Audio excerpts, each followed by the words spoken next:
शैतान रजीम बिस्मिल्लाहिर्रहमानिर्रहीम।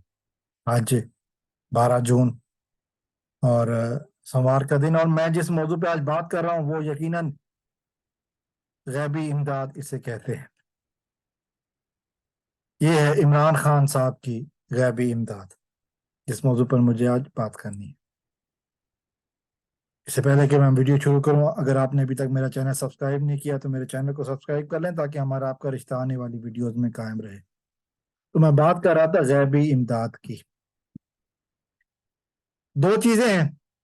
इमरान खान की बहन, इससे पहले कि मैं उस तरफ जाऊं, 9 मई के अफसोसनाक वाकयात को, पुरतशद्दुद जो वाकयात हुए अफसोसनाक, जिसमें सरकारी इमलाक पर हमला किया गया, उसको बुनियाद बनाकर हुकूमत वक्त ने पाकिस्तान तहरीक इंसाफ को तोड़ने की कोशिश की।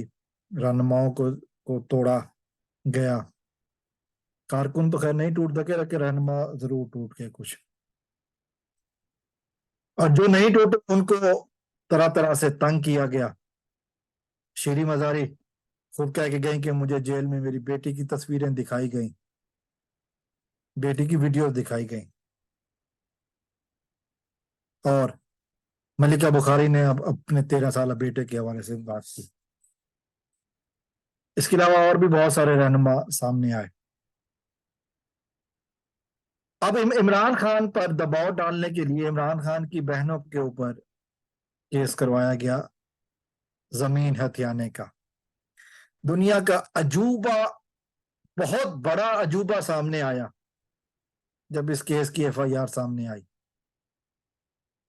मैं यकीन से कह सकता हूं,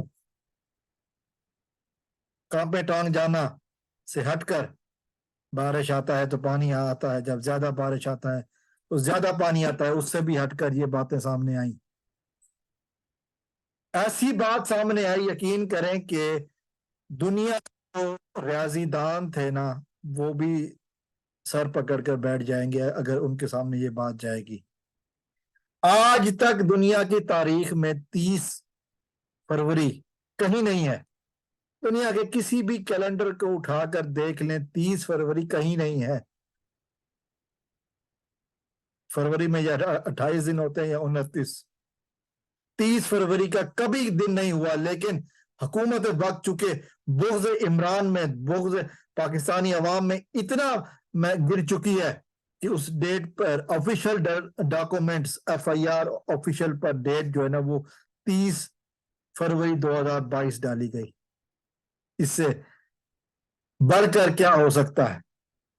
इससे बढ़कर क्या हो सकता है? ये है बुग़्ज़, ये है पाकिस्तानी अवाम के मकबूल तरीन लीडर के खिलाफ हुकूमती हथकंडे का, हुकूमती वसाइल का भरपूर इस्तेमाल और जाहिलाना बेवकूफाना तरीके से इस्तेमाल। और दूसरी बात, कोयटा में जो एक सीनियर सहाफी कत्ल हुए थे, जिसके ऊपर सरदार लतीफ खोसा ने कहा था कि ये खानदानी दुश्मनी का नतीजा है, लेकिन FIR इमरान खान पर करवाई गई। आज उनकी बेवा सामने आई हैं और उन्होंने कहा है इस कत्ल में उनका देवर, यानी कि उस वकील साहब का अपना भाई मुलविस है। और उन्होंने कहा कि जी मेरे भाई को हरासा किया जा रहा है। और बेटे ने तो खैर इमरान खान के ऊपर मुकदमा करवा दिया इन लोगों ने। बाकी यूं कहो कि हुकूमत वक्त ने बेटे के जरिए इमरान खान पर मुकदमा करवा दिया। हालांकि हकीकत ये है जो उनकी बेवा ने बयान की कि अपने बच्चों के साथ बैठी थी, और जब उन्होंने वीडियो की, वो ज़ाहिर दूसरी ज़बान में मैं समझ नहीं पाता हूँ, लेकिन उन्होंने बात की ना, हुकूमत का मुंह तोड़ने के लिए काफी है। उन्होंने बात की ना जो हुकूमत के गुब्बारे से हवा निकालने के लिए काफी है। खासतौर पर अता तारा जैसे जाहिल गधे के लिए कि जिसको पता ही नहीं हकीकत क्या है। टूटियां मारना और छलांगे मारना बहुत आसान है, रियलिटी ऑफ द लाइफ सारे जो है ना, वो उसको बर्दाश्त करना बहुत मुश्किल है। पाकिस्तानी अवाम का लीडर इमरान खान है और उसकी जगह कोई नहीं ले सकता। खासतौर पर 50 रुपए के स्टाम्प पर बैरून मुल्क जाने वाला तो कभी नहीं ले सकता। ये बात कंफर्म है। अस्सलाम वालेकुम रहमतुल्लाह। पाकिस्तान जिंदाबाद।